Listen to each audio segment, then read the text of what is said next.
Salut Philippe, ça va? Salut Cabron. Alors, on est dans ton atelier, dans ton bureau. Oui, voilà, c'est un laboratoire polyvalent pour dessiner, photographier, peindre, faire des livres, organiser. C'est ce qu'on appelle un outil de travail. Philippe, vas-y, présente-toi.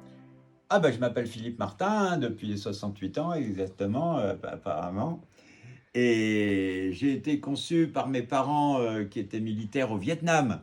En 1953, donc je suis né en 1954, mais il y a eu la guerre d'Indochine et à Dien Bien Phu, donc les Français ont pris une patate par les Vietnamiens.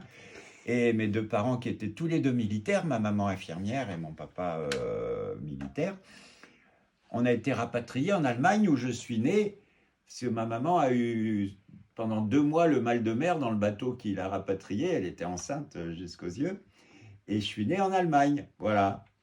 Et j'y ai vécu 10 ans parce qu'il y avait les forces d'occupation militaire en Allemagne. Et c'est là que j'ai découvert, à l'âge de 5 ans, les magnifiques forêts à Baden-Baden, c'est pas loin de Strasbourg, de l'autre côté du Rhin. La forêt, et puis comme j'allais pas à l'école avant l'âge de 7 ans, tu vois, parce que mon papa il voulait pas que j'aille à l'école, un peu comme les talibans avec les filles aujourd'hui. Et, et donc, euh, tous les soirs, je partais dans la forêt qui était à 200 mètres de la maison. C'était des HLM, genre pour les militaires.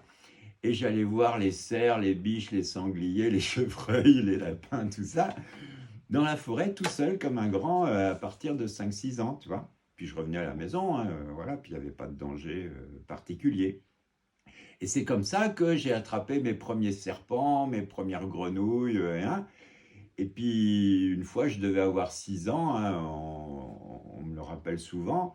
Puis j'avais un orvé, c'est un petit lézard qui n'a pas de pattes et tout ça. Puis je le mets sur la table, et puis il y a une copine à ma mère qui est tombée dans les pommes, elle croyait un serpent. Alors ça m'a mis le pied à l'étrier, comme on dit. Puis après, j'ai collectionné les insectes dans des boîtes de camembert chez ma grand-mère en Picardie, dans le jardin, alors le dorifort, la pierrite du chou, enfin tous les insectes qui étaient disponibles à l'époque, il y en a beaucoup moins aujourd'hui.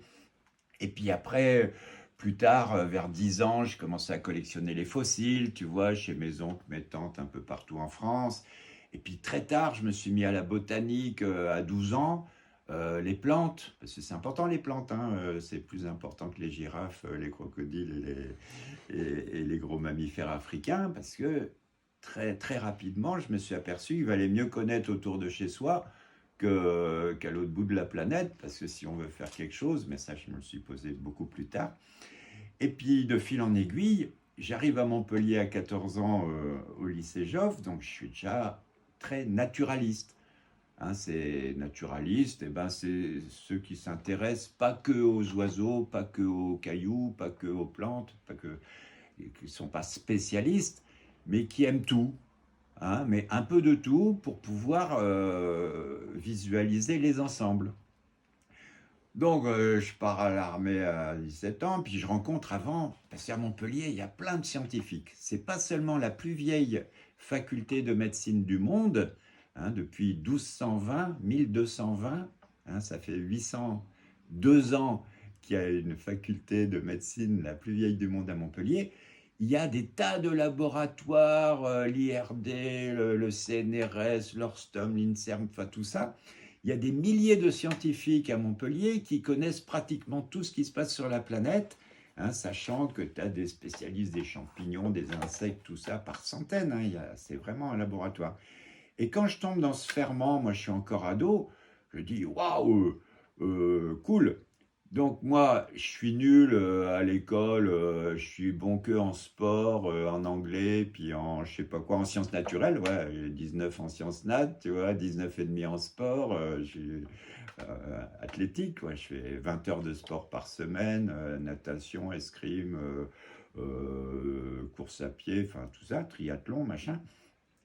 Et, et en revenant de l'armée, donc à 20 ans à Clermont, là, je commence à, à essayer de tout connaître, enfin le maximum, parce que même Einstein, il disait la veille de sa mort, ben, on connaît rien. Et même le plus vieux philosophe grec, Socrate, il disait, la seule chose que je sais, c'est que je ne sais rien. Voilà. Comme ça, tous les gens que tu entends dire oh, bah moi je sais, ben, ils savent rien, c'est des couillons. C'est pas des scientifiques, c'est pas des penseurs, c'est pas des philosophes. Tu vois, les gens qui sont sûrs d'eux, bah, tous les politiques, tous ceux qui sont là, ouais, moi je sais, tout. Non, non, tu sais rien du tout. Parce que il y a des milliards de choses à connaître, et puis un cerveau humain, il peut pas encadrer plus que quelques millions de données, tu vois. Enfin, et la nature, toutes les interactions entre la géologie, la faune, la flore, les sols et tout ça, eh ben, il faudrait plusieurs vies pour commencer à connaître sa région. Alors moi, tous les gens ils disent ouais, il connaît la région, super comme sa poche. Pas du tout. Hein, ça fait que 48 ans que j'habite le Centre-Hérault. Ben, je ne connais pas le quart de la moitié de ce qui se passe dans la nature du Centre-Hérault. Voilà. Et donc au début, je me disais, tiens, je suis écologiste. Oh, ça ne veut pas dire grand-chose, hein. C'est un mot qui date de la fin du 19e siècle. Puis quand j'ai vu pendant 40 ans, après le fameux René Dumont, le premier qui se présente au présidentiel en 1974, un professeur d'écologie à la fac. Et il dit à tout le monde, attention, on est en train de polluer l'eau, de polluer l'air, de détruire la planète, les océans sont nazes, la surpêche, les pesticides qui sont en train de stériliser tous les sols. Et je me dis, wow, ce mec, il est bien, tu vois, j'ai 20 ans. Quand René Dumont, il fait 1,2% des électeurs. Donc aujourd'hui, réchauffement climatique, tout ça, machin, tout le monde dit, bah René Dumont, il avait raison. Ça veut dire quoi? Que tous les autres avaient tort. Puisque tous les autres, de droite, de gauche, d'extrême droite, d'extrême gauche, et ils n'ont rien compris au film. Ils n'ont pas compris que ça fait 6000 ans que la planète est en train de crever, quoi. Enfin, non, je veux dire l'humanité, hein, parce que la planète, elle s'en fout complètement de nous. Bon. Donc, voyant tous les petits rigolos se prétendant écologistes dans toute la France dire ouais, ouais, ouais, je veux être président de la République, voilà, parce que voilà. Et ben, je me suis dit, bah, je suis plus écologiste parce que vraiment, ils sont en train de foutre la honte à la science, à la philosophie et à l'écologie, qui est la plus complexe des sciences en ce qui concerne la biologie, les sciences de la Terre, tout ça. Donc, je vais dire que je suis écologue, parce que je commençais à avoir un peu de, tu vois, vers 40 ans, je dis oui, je commence à connaître un peu partout, je fais des bouquins, tout ça. Et puis écologue, après, je rencontre des vieux de 84 ans. Marcel Boucher, qui habite Montpellier, qui est le champion du monde de l'étude des vers de terre. Les vers de terre, c'est fondamental, parce que sur un hectare de France, il y a 60 kilos d'êtres humains, il y a 2 kilos de mammifères, il y a 1 kilo d'oiseaux, etc., 2-3 kilos d'insectes, mais il y a 1,2 tonne de vers de terre sous nos pieds. Mais ça, c'est une terre qui n'est pas stérilisée, hein. C'est une bonne terre française, bien grasse, tout ça, comme depuis des milliers d'années. Bon. Et alors là, Marcel Boucher, il me dit, ouais, les écologues, c'est nul, parce que maintenant, n'importe quel petit crétin qui connaît 3 oiseaux et 2 abeilles, il dit, je suis écologue, machin, parce qu'il a bac+5 et il croit qu'il est écologue. Alors Marcel Boucher, il me dit, non, non, les écologues, j'en connais pas, à part lui qui écrit des bouquins épais comme ça, avec des formules mathématiques, statistiques et tout. Lui, c'est un vrai écologue, tu vois. Et donc, j'ai dit, ah bah, voilà, donc je ne suis pas écologue, j'ai été un peu prétentieux, donc maintenant je vais dire je suis naturaliste, comme Francis Allais, que je connais depuis 35 ans, donc parce qu'à l'époque, je t'avais dit, on grimpait dans les arbres de la planète. Lui, il dit pas je suis professeur d'université, champion du monde, il dit je suis botaniste. Point. Ah, et ben voilà, comme ils me disent tout ça, les anciens, ceux qui m'ont tout appris, avec les livres, hein, puis des gens merveilleux que j'ai rencontrés, Haroun Tazieff, enfin des gens vraiment très, des musclés, quoi, des calibres, comme on dit. Je dis, ben voilà, ben moi, c'est vrai, je suis plus écologiste parce que ça devient politique et c'est n'importe quoi. Écologue, c'est un peu prétentieux, donc naturaliste, ça me va bien.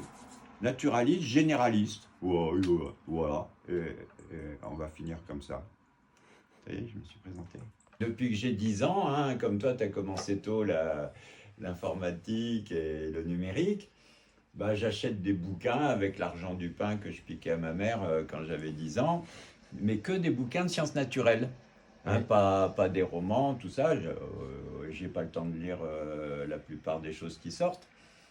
Mais tous ces livres, donc il y en a des milliers maintenant, m'ont servi à fouiller la nature dans toute la région. Puisque je suis arrivé à Montpellier, j'avais 14 ans au lycée Joffre. Et maintenant, donc ça fait 52 ans que je suis hérolté. Et en arrivant à Clermont-Lérault en 75, à 20 ans, je venais de démissionner parce que j'étais officier dans l'armée française dans l'infanterie pour pouvoir gagner ma vie dès l'âge de 18 ans parce que j'avais loupé mon bac, hein, donc ça peut arriver. Et je suis arrivé à Clermont-Lérault comme maître nageur au Salagou pendant 17 ans. Mais je travaillais que 3 mois l'hiver et je m'occupais dès 75 d'un atelier pour les enfants pauvres de Clermont-Lérault. Les petits gitans, les petits arabes, les petits espagnols, tu sais, des quartiers, des gens très très pauvres. Et je leur faisais faire de la menuiserie, de la photo, de la peinture, de la sculpture, des bêtises aussi, on réparait les mobylettes, tout ça. Et, et puis de fil en aiguille, ça ne m'a pas empêché de passer, mettons, 9 mois par an à fouiller, à soulever toutes les pierres au Salagou, à Mourez, au Larzac, tout ça, à faire des listes de plantes, d'animaux, de les dessiner, de les photographier. Donc maintenant, j'ai 100 000 diapositives. Tu vois, à l'époque, ça coûtait cher. Hein. 36 photos, ça coûtait 50 francs. Ça coûtait très, très cher. Donc tout mon argent, il passait là-dedans, dans ma passion, la nature. Et puis un beau jour, en 84, j'avais déjà dessiné pendant 10 ans, pratiquement, des milliers de dessins à langue de Chine, des textes, tout ça, que je faisais des textes pour une revue qui s'appelle Le Grec. C'était le groupe de recherche du Clermontais qui parlait surtout d'histoire, d'archéologie. Et le professeur de français qui était le président, il me dit à 20 ans, ouais, t'aimes bien la nature, tu pourrais pas nous faire des articles pour ce bulletin. Et alors au bout de 70 articles avec des centaines de dessins, tout ça, ben, j'ai fait mon premier livre à 28 ans qui s'appelle À la découverte de la faune et de la flore et de la géologie des paysages du centre de l'Hérault de Pézenas au Larzac. Bon, il y a eu toute une page dans Midi Libre de souscription. Parce que moi j'étais super pauvre, hein, je n'avais pas un radis. Bon. Et la journaliste me dit, tiens, t'en fais pas, on va faire toute une page de Midi Libre avec tes dessins, tout ça. Et du jour au lendemain, j'ai reçu 600 chèques de 100 francs. Et j'ai fait, tiens-toi bien, à l'imprimerie de l'Odève, hein, l'imprimerie des Beaux-Arts de l'Odève, qui est à Soubès, là, enfin, elle n'existe plus, sur des vieilles bécanes allemandes avec de la typographie au plomb, tu sais, les caractères, il n'y avait pas de police de caractères numérique à l'époque. Donc c'était, ouais, il y a 35 ans, facile, 37 ans. Et ce livre, il a été vendu à 9000 exemplaires. Incroyable. Dans toute la région, parce qu'il n'y avait pas de livre sur la nature dans le département de l'Hérault. Yes, super. Et ben, avec ma copine, paf, avec tous les sous qu'on a eus, là d'un coup, c'est la première fois que j'avais des sous de ma vie, on est parti 6 mois en Papouasie-Nouvelle-Guinée. Tu sais, c'est au bout du monde, chez les Papous, alors bon, bah, tu verras les photos, tout ça. Et de fil en aiguille, ben voilà, j'ai attendu 36 ans pour arriver aux écologistes de Leuzière. Donc c'est une grande association faite par des profs de fac, de botanique, de zoologie, tout ça. Et donc de 36 ans pendant 14 ans jusqu'en 2004, là j'étais animateur nature, expert pour faire les études d'impact, faire des conférences, diaporama, parce qu'à l'époque c'était des diapositives, hein, mais c'était de bonne qualité les diapos par rapport au numérique, enfin à la projection numérique. Et puis voilà, alors je fais 3 livres sur le Salagou, puis des livres après sur tous mes voyages que j'ai faits depuis, voilà, parce que je suis vieux, hein, je sais pas si tu as remarqué, hein. C'est pas la barbe, mais ça fait quand même 68 ans, là, ça fait 48 ans que je suis arrivé dans le coin. Et, Et puis paf, alors tous ces livres, ils ont beaucoup de succès, donc j'ai des sous, donc j'investis dans des expéditions en Amazonie, à Bornéo, en Afrique, partout. Puis je ramène des dizaines de milliers de photos de tous ces voyages. Et puis pendant un temps, ça servait à rien ces photos, ça me servait à faire des conférences, des dessins, des articles, mais pas de livres. Et donc mon dernier livre, qui va sortir, mais à cause du Covid, qui a 1 an et demi de retard. Donc le papier a augmenté, enfin il y a plein de problèmes. Donc en 2008, mon meilleur ami qui est photographe du musée Fabre à Montpellier, attention, depuis 40 ans quand même, c'est le meilleur photographe de tout le sud de la France, il me donne un logiciel qui s'appelle Helicon Focus, qui a été fait par un ingénieur ukrainien. C'est à la mode l'Ukraine en ce moment, je suis désolé, mais bon. Et moi je dis, tiens, c'est un truc, il y a des millions d'utilisateurs de ce logiciel, mais c'est dans les laboratoires, ils peuvent faire que des tout petits objets avec beaucoup de lumière sur des insectes morts, mettons, des trucs comme ça. C'est nul, moi je vais essayer de faire ça dans la nature. Et la nature, ça veut dire dans l'herbe, les cailloux, tout ça, faire de la macrophoto et transformer des centaines de photos floues grâce à ce logiciel, en les écrasant, où tous les pixels nets se collent les uns sur les autres, et ça va donner une image qui ressemble à de la 3D sans être de la 3D. Par exemple, ce petit lézard de Madagascar, là, qui fait 15 cm de long, est constitué d'environ 80 photos du bout du museau ici jusqu'au bout de la queue là-bas, tu vois? Donc c'est comme si on le coupait en rondelles d'1 millimètre de net, comme ça, et le logiciel va coller tous les pixels. Alors tu me diras, ouais, mais c'est automatique, alors c'est pas du boulot ça. Ben si, parce que quand tu prends, en tournant la mise au point, hein, tu as ton appareil photo, ça on le verra sur YouTube, hein, j'explique bien, je prends en rafale à 10 images, 10 photos par seconde. Tu vois, c'est pas une caméra à 24 images secondes, c'est 10 images secondes. Je tourne la mise au point du bout du museau au bout de la queue, et comme ça, je le coupe en rondelles de netteté, hein, parce que plus tu es près d'un animal ou d'une plante, et moins tu as de netteté, de profondeur de champ. Bon, donc là j'ai une image, mais au lieu d'avoir cette image-là, j'ai un truc tout flou, il y a des aberrations, des écailles qui changent de place. Pourquoi? Parce que quand tu tournes la mise au point, tu regarderas dans un appareil photo hybride ou pas hybride, hein, ou réflexe, et tu vois que le cadrage il change quand tu changes la mise au point, en haut et en bas, hein, voilà. Et quand tu as, mettons, 200 photos qui n'ont pas le même cadrage et que tu les écrases, ça fait n'importe quoi. Donc là, je me suis servi de ce que j'avais appris en faisant les aquarelles dans mes autres livres, c'est ce qu'on appelle du trompe-l'œil. Le trompe-l'œil, c'est depuis au moins la Renaissance, c'est l'art des perspectives et de la 3D. Ou une sculpture, si tu veux, une sculpture, c'est de la 3D. Mais c'est fait à la main, hein, c'est de la 3D faite à la main. Donc là, c'est pas de la vraie 3D, parce que de la vraie 3D, il faut plusieurs sources de prise de vue. Là, il n'y a qu'une prise de vue. Oh. Donc, ça fait que, avec un diaphragme photographique de 5-6, c'est pas un petit diaphragme, répété 100 fois, ça ferait un diaphragme virtuel qui n'existe pas, parce qu'on ne peut pas en une photo faire ça. Ça ferait un diaphragme de 10 000, mettons.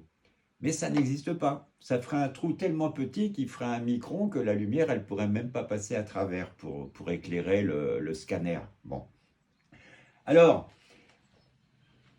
pendant les premiers mois, j'ai galéré grave, hein, comme tu dirais, hein, et ça bougeait, c'était pas net. Et je me suis aperçu, grâce à ces outils qu'on appelle des stylets numériques sur des tablettes graphiques, encore aujourd'hui, à mon âge, je ne sais pas me servir d'une souris. Ça, c'est la souris de mon épouse, hein. Bon, je ne sais pas comment ça marche. Je ne sais pas allumer un PC. Donc, comme je suis feignant, je me suis mis en Mac. Hein. Voilà, ouais, je suis désolé, hein, je suis un gros nul. Hein, voilà, bon. Et je sais très peu m'en servir. Hein. Alors, je me sers que des logiciels de traitement d'image, Helicon Focus, Lightroom, Photoshop, enfin, tous ces trucs-là, que j'utilise au centième de leur possibilité, parce que je suis nul, mais les outils qui me servent à refaire l'image qui a été détériorée par ce logiciel, c'est pour ça que l'hyperfocus par rapport à ce qu'on appelle en anglais le focus taking, hein, c'est juste l'art de compiler des trucs comme ça en laboratoire. Et là, on est dans la nature, dans le monde entier, et même dans la mer, hein, sous l'eau, ça marche, puisque c'est un procédé optique tout simple. Sauf que, eh ben, de voyage en voyage, j'ai perfectionné le système. Parce que mon premier livre qui ne traitait que de la faune et de la flore du département de l'Hérault, il m'a fallu 600 000 photos pour faire 228 pages. Tu sais, c'est des gros livres hyper nature, enfin, on verra ça. Et donc le premier, 600 000 photos. Oh putain.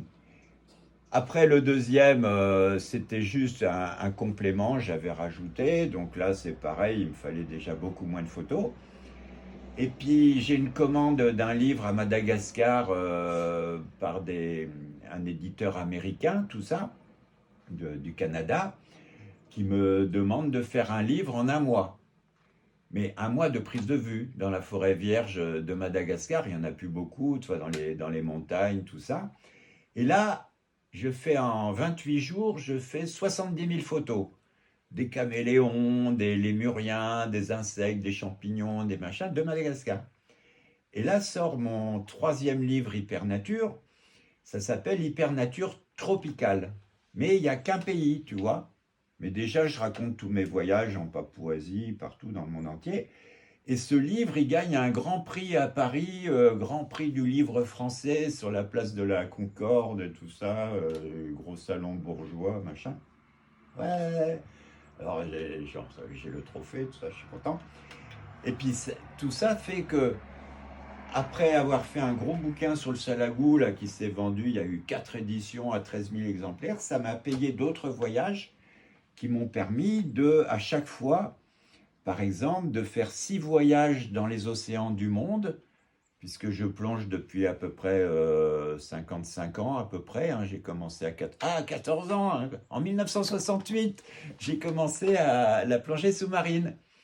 Mais je ne faisais pas de photos à l'époque sous-marine. Et donc, en 60 ans, parce que j'étais plongeur opérationnel du ministère de l'Intérieur, c'est pour les noyer, pour faire des travaux sous-marins, pour faire les plans Polmar à l'étang quand il y a des tempêtes, enfin, quand c'est des catastrophes. Et donc, le fait d'être à la fois naturaliste et plongeur, ça m'a donné la possibilité de faire des expertises professionnelles. Donc, pour mon association Matoral, association d'éducation à l'environnement pour tous, de la maternelle à la fac, au troisième âge, les sorties, les conférences, tout ça. Et c'est Matoral qui gère tous ces budgets. Hein, les conférences, les sorties nature, les scolaires, les livres, tout ça. C'est pas moi. Hein, moi, je suis retraité, j'ai bossé 44 ans, j'ai cotisé, j'ai fait plein de boulots différents. Et maintenant, donc, après avoir fait l'hypernature Europe, l'hypernature des océans du monde, et toujours avec beaucoup de scientifiques, parce que moi je ne suis pas scientifique, hein. Moi je suis un enseignant pour tout le monde, tu vois, donc c'est les scientifiques qui m'apprennent ce que je dois dire, c'est pas moi qui invente quoi que ce soit. Le seul truc, c'est que maintenant, comme les enfants sont un peu scotchés comme toi là sur leur portable et puis qu'ils ont la réalité virtuelle avec le casque et tout, enfin vraiment, si tu leur sors des petits dessins faits à la main ou même mes aquarelles qui étaient sympas quand même pourtant, eh ben c'est nul parce que voilà. Et depuis 2008, donc depuis 14 ans que je sors ces images-là, tout le monde il aime ça. Alors même mon petit-fils, quand j'ai su qu'il allait naître et tout, je me suis dit, zut, j'ai fait 15 bouquins que pour les grands de plus de 10 ans. Je vais faire un tout petit livre pour les enfants de 0 à 9 ans, mettons, c'est celui-là, tous près de toi. Donc là, il y a le monde entier, tout ça, et c'est pour les tout petits enfants. Eh ben, je lui ai offert le livre, il avait 9 mois. Il était assis sur... Ah, 9 mois, il ne pas lire, pas écrire, hein, mais il a les grands yeux, là, tout ça.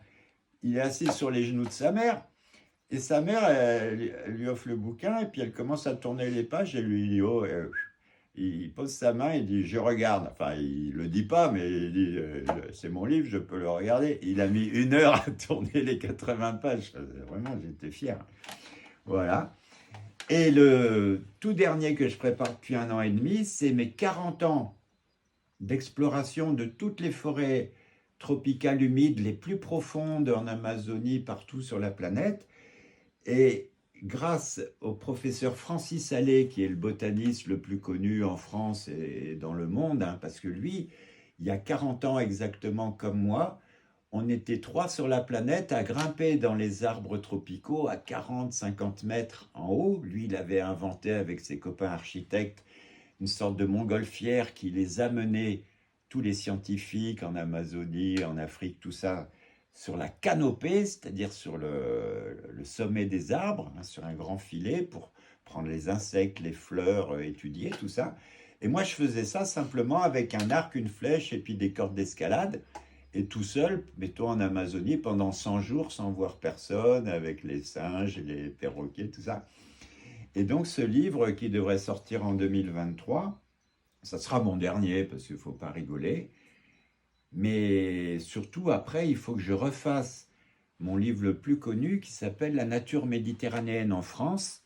Alors là c'est que des aquarelles, c'est un guide de terrain pour tout le grand public, mais comme il a déjà 30 ans, chez Delachaux et Niestlé, hein, c'est une édition naturaliste très connue, je dois refaire des aquarelles, de la gestion du territoire, parler du changement climatique plus qu'à l'époque, parce que la nature, hein, ici comme ailleurs, est en train de changer, hein, puisque là on voit qu'on est en plein mois de décembre, tranquillou, il y a du soleil et tout ça, donc ça n'arrivait pas autrefois. Voilà, eh ben, je te souhaite un bon stage de performance iconographique remarquable. Et je suis Merci. content parce qu'à ton âge, franchement, j'avais pas le niveau que tu as dans pas mal de domaines. Hein, youpi. Sauf que je connaissais mieux les fossiles, la nature et tout. Parce Oui, que bien sûr. j'avais commencé à 5 ans hein, dans les forêts en Allemagne, parce que mes parents étaient militaires. Et longue vie à toi, puis à mon petit-fils aussi, parce que lui, Merci beaucoup. il en mange hein, de la nature. Toi aussi. Mais c'est pas obligé. D'ailleurs, je vais pas obliger le petit-fils à faire comme moi. Hein. Chacun fait ce qu'il veut. Mais bon, moi, la nature, ça m'a sauvé, tu vois. Alors, je fais même des conférences chez les religieux, tout ça, tu vois. Pourtant, on pense pas toujours la même chose. La Terre a pas 4000 ans, elle en a plutôt 4 milliards d'années, enfin, depuis qu'elle est solide. Et bah, tout ça, ça fait que, bah, youpi, quoi, pourvu que ça dure.